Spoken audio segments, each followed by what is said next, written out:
नमस्कार, न्यूज 24 मध्य प्रदेश छत्तीसगढ़ देख रहे हैं आप और मैं हूं आपके साथ ऐश्वर्या दुबे। बुलेटिन की शुरुआत करेंगे, पूरे मध्य प्रदेश की खबर आप तक पहुंचवाएंगे और शुरुआत सबसे पहले राजधानी भोपाल की खबर से करेंगे, जो आपको बता दें कि विधानसभा के शीतकालीन सत्र का आज पहला दिन है। ये बड़ी जानकारी आपको दे रहे हैं। सुबह 11 बजे से विधानसभा की कार्यवाही शुरू हो जाएगी। तो विधानसभा में अध्यादेश को पटल पर रखा जाएगा और आपको बता दें कि एमपी नगर पालिका विधि संशोधन अध्यादेश पटल पर रखा जाएगा। ये बड़ी जानकारी इस वक्त की सामने आ रही है। बता दें कि शीतकालीन सत्र हंगामेदार होने के आसार नजर आ रहे हैं। कई मुद्दों को लेकर के ध्यानाकर्षित करने की यहाँ पर तैयारी में विपक्ष नजर आ रहा है।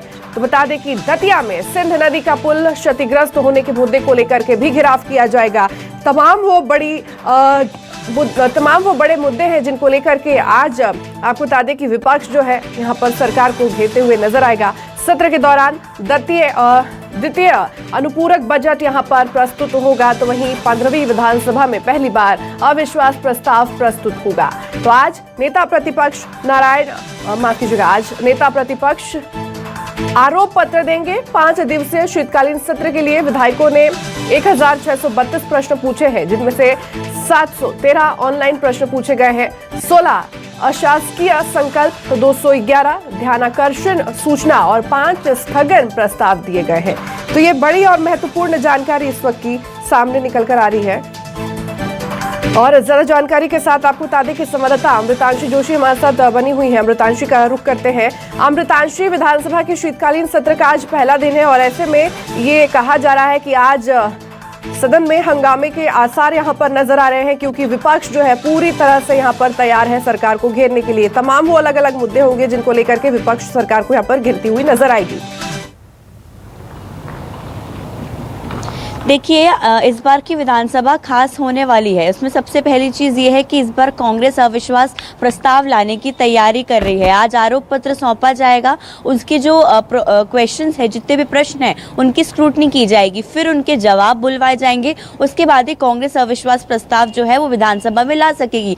लेकिन आज विधानसभा की कार्यवाही का पहला दिन है। 11 बजे ये कार्यवाही शुरू होगी और तमाम पक्ष विपक्ष के विधायक, नेता प्रतिपक्ष इसमें शामिल होंगे, मुख्यमंत्री भी शामिल होंगे, तमाम मंत्री शामिल होंगे। विधानसभा अध्यक्ष गिरीश गौतम भी पूरी तरीके से तैयार हैं। लेकिन सबसे खास ये होने वाला है कि आज सब विधानसभा की कार्यवाही शुरू होगी तो सबसे पहले जिन लोगों का इस दौरान निधन हुआ है, यानी कि सितंबर से लेकर अब शीतकालीन सत्र तक जिनका भी निधन हुआ है, उनको सबसे पहले श्रद्धांजलि दी जाएगी।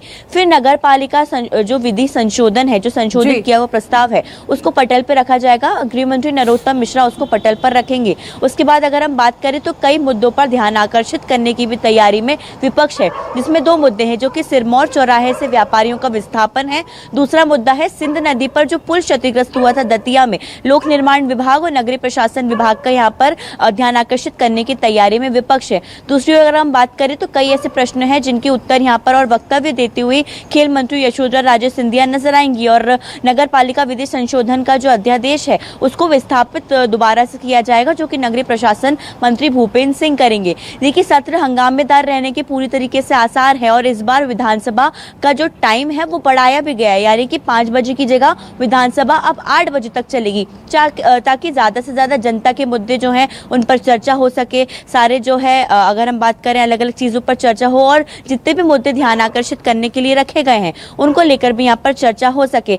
सत्र हंगामेदार इसलिए भी रह सकता है क्योंकि ध्यानाकर्षित 2 मुद्दे जो किए जाएंगे, विपक्ष पूरी तरीके से हमलावर होने की तैयारी यहाँ पर कर रहा है, जो भी मुद्दे हैं। लेकिन क्या कुछ जवाब उसके द्वारा जो है, क्योंकि नगरीय प्रशासन मंत्री भूपेंद्र सिंह देंगे और लोक निर्माण मंत्री गोपाल भार्गव देते हुए नजर आएंगे। तो ध्यान आकर्षित तो होगा ही। कई क्वेश्चंस लगाए गए हैं, कई प्रस्ताव जो हैं वो आने हैं, कई विधेयक पेश होने वाले हैं, अनुपूरक बजट रखा जाना है। ये भी देखना काफी महत्वपूर्ण होगा। अमृतांशी, ठीक है, बने रहिए, आगे भी लगातार अपडेट आपसे लेते रहेंगे। इस बीच एक और महत्वपूर्ण जानकारी सामने आ रही है भोपाल से, जहां आपको बता दें कि पार्षदों की पाठशाला आज होने जा रही है। नगरीय निकायों के निर्वाचित प्रतिनिधियों का सम्मेलन होगा आज। तो वहीं 394 नगरीय निकायों के सभी 7600 निर्वाचित जनप्रतिनिधि इसमें शामिल होंगे। विकास, जल कल्याण और समाधान का संकल्प विषय पर मंथन होगा। कार्यक्रम में मुख्यमंत्री शिवराज सिंह चौहान भी यहां पर अपना प्रशिक्षण देंगे। सम्मेलन में अलग अलग विषयों पर कई सत्र होंगे। तो वहीं आपको बता दें कि शहरों के विकास की बात का खाका यहां पर तैयार होगा। तो कार्यशाला में सुझाव पेटी भी रखी जाएगी। तो ये महत्वपूर्ण जानकारी सामने निकल कर आ रही है, जहां पार्षदों की आज पाठशाला लगने जा रही है। और ज्यादा जानकारी के साथ बता दें संवाददाता अमृतांशी हमारे साथ बनी हुई है। अमृतांशी का एक बार फिर से रुख करेंगे। अमृतांशी, पार्षदों की आज पाठशाला लगने जा रही है। कहा जा रहा है नगरीय निकायों के निर्वाचित प्रतिनिधियों का आज यहाँ पर सम्मेलन होगा, जिसमें खुद मुख्यमंत्री भी यहाँ पर शामिल होंगे। क्या और जानकारी? देखिए, मुख्यमंत्री तमाम जनप्रतिनिधि जो कि चयनित हुए थे उनको प्रशिक्षण देते हुए नजर आएंगे। और ये जो प्रशिक्षण सत्र होने वाला है ये कई सत्रों में चलेगा। कई लोग यहाँ पर जनप्रतिनिधि हैं, चाहे पार्षद की बात करें, महापौर की बात करें, नगर पालिका अध्यक्ष की बात करें, जितने भी जनप्रतिनिधि हैं आज उनकी पाठशाला होने वाली है। स्वयं पाठशाला मुख्यमंत्री शिवराज सिंह चौहान लेंगे। पिछली बार मुख्यमंत्री ने सरपंचों की पाठशाला ली थी और वहां पर पूरी तरीके से बताया था कि जनता का मन कैसे जीतना है, जिन्होंने वोट दिया हो या ना दिया हो, लेकिन उनकी जवाबदारी बनती है कि वो जनता के भले के लिए काम करे, जनता के कल्याण के लिए काम करे। और इसी को लेकर आज पाठशाला देते हुए जनप्रतिनिधियों को सीएम शिवराज सिंह चौहान नजर आएंगे। आज मोतीलाल नेहरू स्टेडियम में ये कार्यक्रम का आयोजन होने वाला है। नगरीय प्रशासन विभाग और मंत्री यहाँ पर जो है भूपेंद्र सिंह ये पूरा आयोजन करवा रहे हैं। इस पाठशाला में पूरा खाका तैयार किया जाएगा कि किस तरीके से एक एक पॉइंटर पर शहर का विकास होना है। पार्षद और जनप्रतिनिधियों की कितनी जिम्मेदारी बनती है, चाहे वो शहर के कोने कोने के विकास की बात हो या जनता की परेशानियों की बात हो। पिछली बार मुख्यमंत्री कह चुके हैं जब भी आपके पास कोई परेशानी लेके आए,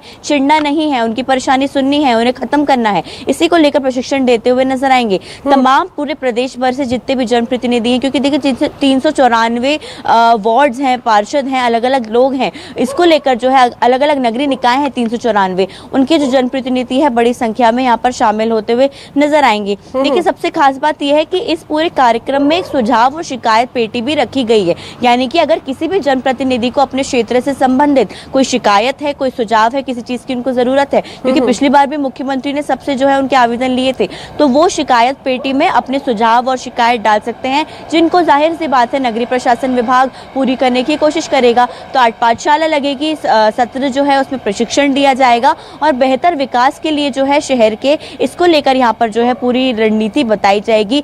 खुद मुख्यमंत्री शिवराज सिंह चौहान जो कि बिल्कुल जमीन से उठे हुए नेता हैं, कैसे जनता का दिल जीतना है उसकी ट्रेनिंग यहाँ पर जनप्रतिनिधियों को देते हुए नजर आएंगे। एक बड़ा दिन जनप्रतिनिधियों के लिए और जाहिर सी बात है जनता के विकास की बात यहाँ पर होने वाली है। जी ठीक है अमृतांशी, ठीक है, बने रहिए, आगे भी लगातार अपडेट आपसे लेंगे। इस बीच एक और महत्वपूर्ण जानकारी सामने आ रही है, भोपाल से बड़ी खबर सामने आ रही है, जो हम बता दें कि कांग्रेस प्रदेश प्रभारी जेपी अग्रवाल के दौरे का आज तीसरा दिन है। संगठनों की नई प्रभारी शोभा ओझा के साथ बड़ी बैठक होगी।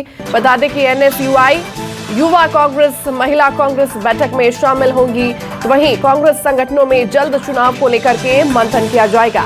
तो निष्क्रिय पदाधिकारियों की सूची बनाने के लिए भी यहां पर दिए जा सकते हैं निर्देश। तो वहीं एनएसयूआई समेत तमाम संगठनों को ये बड़ी जिम्मेदारी सौंपी जाएगी।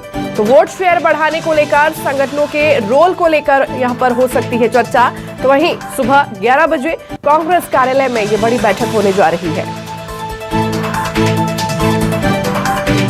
और ज्यादा जानकारी के साथ संवाददाता अमृतांशी बनी है, एक बार फिर से अमृतांशी का रुख कर लेंगे। अमृतांशी, कहा जा रहा है कि संगठनों की नई प्रभारी शोभा ओझा के साथ जेपी अग्रवाल ये बड़ी बैठक करने जा रहे हैं। कितना महत्वपूर्ण इस बैठक को माना जाए?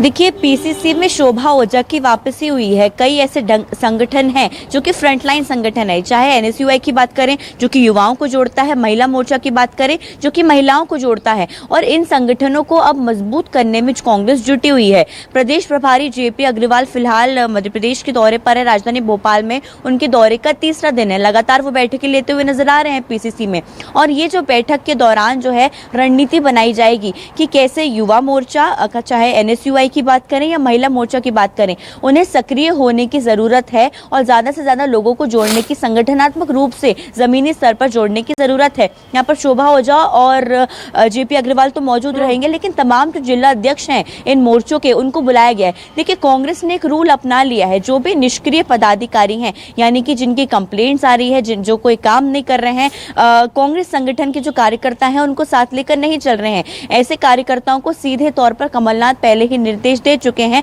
कि सीधे बाहर का रास्ता दिखा दिया जाए, क्योंकि उन्हें ऐसे लोगों की जरूरत है जो कि जीतने में विश्वास रखते हो, जिताने में विश्वास रखते हो। और ऐसे ही पदाधिकारियों को लेकर अब कांग्रेस अपने संगठन को छोटा जरूर करने वाली है, लेकिन संगठन को मजबूत बनाने वाली है। यानी कि ऐसे लोग जो कि कोई काम नहीं करते, अब उनकी कांग्रेस में कोई जगह नहीं है और जल्द ही इसी को लेकर संगठन में फेरबदल देखने को मिल सकता है। तमाम जो NSUI और महिला मोर्चा के जिला अध्यक्ष को बुलाया गया है, उनसे पूरी जमीनी स्तर की रिपोर्ट ली जाएगी कि कांग्रेस फिलहाल कैसा परफॉर्म कर रही है, कितनी और जरूरतें हैं। इस रिपोर्ट को जो है वो उनके सामने रखा जाएगा और उसी हिसाब से जो है जाहिर सी बात है संगठन के जो नए पदाधिकारी हैं उनके नाम तय किए जाएंगे। लेकिन कांग्रेस के वो कार्यकर्ता जो कि अब मजबूती के साथ काम करते हैं, कांग्रेस को आगे ले जाने का काम करते हैं। आगे भी जानकारी और अपडेट आपसे लेते रहेंगे। इस बीच एक और बड़ी खबर का रुख करेंगे। भोपाल से बड़ी खबर सामने आ रही है, जहां बता दें कि मध्य प्रदेश में ठंड का कहर जो है अब बढ़ता ही जा रहा है। रीवा, इंदौर, ग्वालियर और चंबल संभागों में ठंड अब बढ़ सकती है, तो उत्तरी हवाओं ने फिर से प्रदेश को ठिठुरा दिया है। बता दें कि उमरिया में पारा 5.5 डिग्री पहुंच चुका है, तो नौगांव, उमरिया में सबसे कम 5 डिग्री सेल्सियस तापमान दर्ज की गई है। रात का तापमान औसतन 1 से 2 डिग्री कम रहेगा। तो भोपाल में आपको बता दें कि भोपाल से बड़ी जानकारी सामने आ रही है, जो आपको बता दें कि मध्य प्रदेश में ठंड का कहर जो है बढ़ता ही जा रहा है। रीवा, इंदौर, ग्वालियर और चंबल संभागों में और भी ज्यादा अब ठंड बढ़ सकती है। ज्यादा जानकारी के साथ संवाददाता अमृतांशी हमारे साथ बनी है। एक बार फिर से अमृतांशी का रुख करेंगे। अमृतांशी, कहा जा रहा है मध्य प्रदेश में आने वाले दिनों में ठंड का कहर और भी ज्यादा यहाँ पर देखने को मिल सकता है, यानी पारा जो है और भी नीचे जा सकती है। क्या कुछ और जानकारियां सामने निकल कर आ रही है मौसम विभाग की तरफ से? बिल्कुल, देखिए ऐश्वर्या, आपने ठीक कहा। जो उत्तरी हवाएं हैं वो मध्य प्रदेश के कई शहरों में लगातार ठिठुरन को बढ़ा रही हैं और यही वजह है कि लगातार जो तापमान है, रात के तापमान में खासकर गिरावट दर्ज हुई और सुबह का तापमान भी गिरता जा रहा है। मैंड्यूज का असर हमें देखने को मिला था, बारिश का दौर देखने को मिला था, कई जगहों पर जो है बारिश हुई थी, लेकिन लगातार ये कयास लगाए जा रहे थे कि आखिर कड़ाके की ठंड कब पड़ेगी। लेकिन अब जो है उसकी शुरुआत हो चुकी है। लगातार रात का तापमान गिरता जा रहा है। नौगांव और उमरिया में 5 डिग्री सेल्सियस तापमान दर्ज किया गया है, जहां पर अभी 8 डिग्री तक तापमान चल रहा था। लेकिन अब ये देखा जा रहा है कि जो कई शहर हैं वहां पर रात के तापमान में लगातार गिरावट हो रही है। महानगरों की अगर हम बात करें तो ग्वालियर 60 डिग्री सेल्सियस के साथ सबसे ज्यादा ठंडा शहर है। राजधानी भोपाल में भी पिछले दिनों तापमान 15 डिग्री था, लेकिन अब तापमान जो है वो 12 और 13 डिग्री तक पहुंच चुका है। तो ये बता रहा है कि आने वाले समय में रात का तापमान जिस तरीके से गिर रहा है उसका सीधा सीधा असर दिन के तापमान पर भी होगा। हालांकि दिन में जो चटक धूप रहती है उसके कारण तापमान थोड़ा सा बढ़ जाता है, तो लोगों को राहत रहती है, लेकिन रात के तापमान में वही तेज ठंड का एहसास होने लगता है और सुबह भी काफी ज्यादा ठंड का एहसास होने लगा है। तो कहीं ना कहीं अभी मध्य प्रदेश में जो है कड़ाके की ठंड जो है वो दिसंबर के अंत तक आने वाली है और दिसंबर के अंत के बाद कड़ाके की ठंड के साथ जनवरी में ओले गिरने की संभावना भी होगी, मावट भी गिरेगी। लेकिन प्रदेश में ठंड से राहत नहीं मिलने वाली और तापमान में जो है लगातार गिरावट दर्ज हो रही है और रात के तापमान में गिरावट के साथ मध्य प्रदेश में ठंड जो है वो लगातार बढ़ती जाएगी। चाहे हम लोग सभी जिलों की बात करें, खासकर ग्वालियर, चंबल की बात करें, और सभी इलाकों में ठंड लगातार बढ़ती रहेगी। जी ठीक है अमृतांशी, तमाम जानकारी साझा करने के लिए और जुड़े रहने के लिए आपका बहुत बहुत धन्यवाद। अगली खबर का रुख करते हैं। रतलाम से एक खबर सामने आ रही है, जहां कृषि मंत्री कमल पटेल का एक बड़ा बयान सामने निकल कर आ रहा है। 2023 चुनाव को लेकर कमल पटेल ने कहा है कि चुनाव जीतने के लिए साम दाम दंड भेद अपनाएंगे और जैसे को तैसा कृष्ण नीति यहां पर अपनाएंगे। तो बता दें कि कांग्रेस पर हथकंडे अपनाने का आरोप उन्होंने लगाया है। लोकसभा की 29 में से 29 सीट जीतेंगे, ये बयान उन्होंने दिया है। कहा है कि कांग्रेस ने कस्में खाकर किसानों को धोखा दिया है।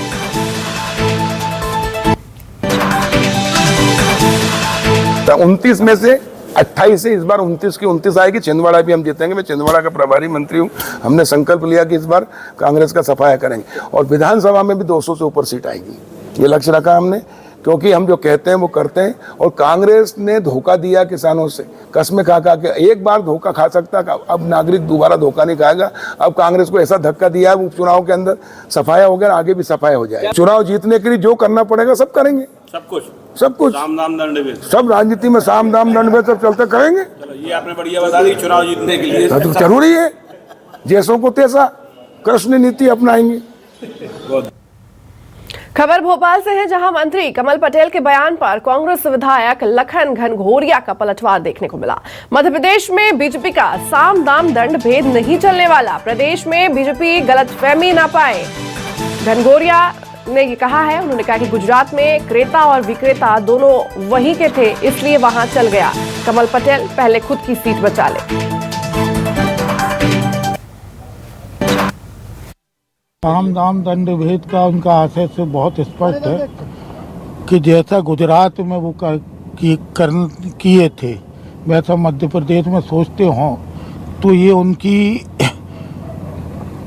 गलतफहमी है। मध्य प्रदेश की परिस्थितियां अलग हैं, गुजरात अलग है। गुजरात में क्रेता और विक्रेता दोनों गुजरात में थे, देश के क्रेता भी और विक्रेता भी।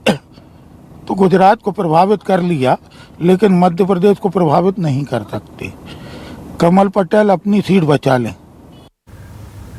तो फिलहाल यहां रुकेंगे एक छोटे से ब्रेक के लिए, कहीं मत जाइएगा, जल्द लौटेंगे।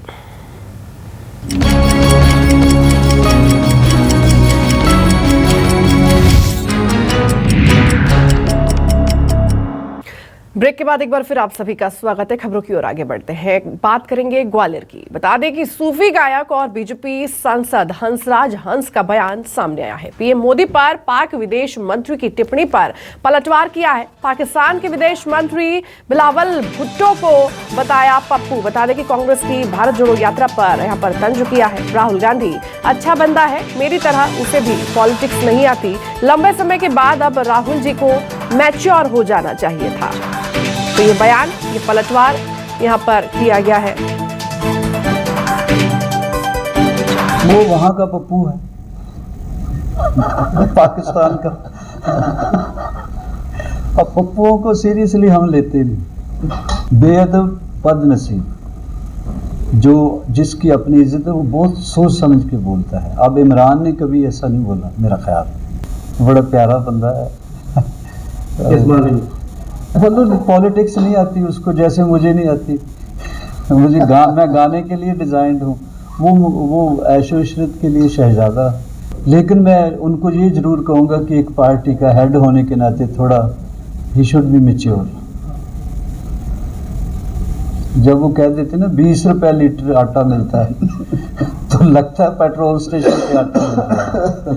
जो उनको नहीं पता लगता ना कि गन्ना जो है वो खेत में पैदा होता है, फैक्ट्रियों में नहीं। वो कहते फैक्ट्रियां लगाऊंगा गन्ने की, तो उस वक्त लगता है कि यार ये बंदा भी मेरे जैसा ऐसे ही बेचारे को नहीं आता। तो फिलहाल के लिए मेरे साथ इस खास बुलेटिन में बस इतना ही। मध्य प्रदेश और छत्तीसगढ़ की तमाम बड़ी खबरों के लिए आप देखते रहिए न्यूज़ 24 मध्य प्रदेश छत्तीसगढ़।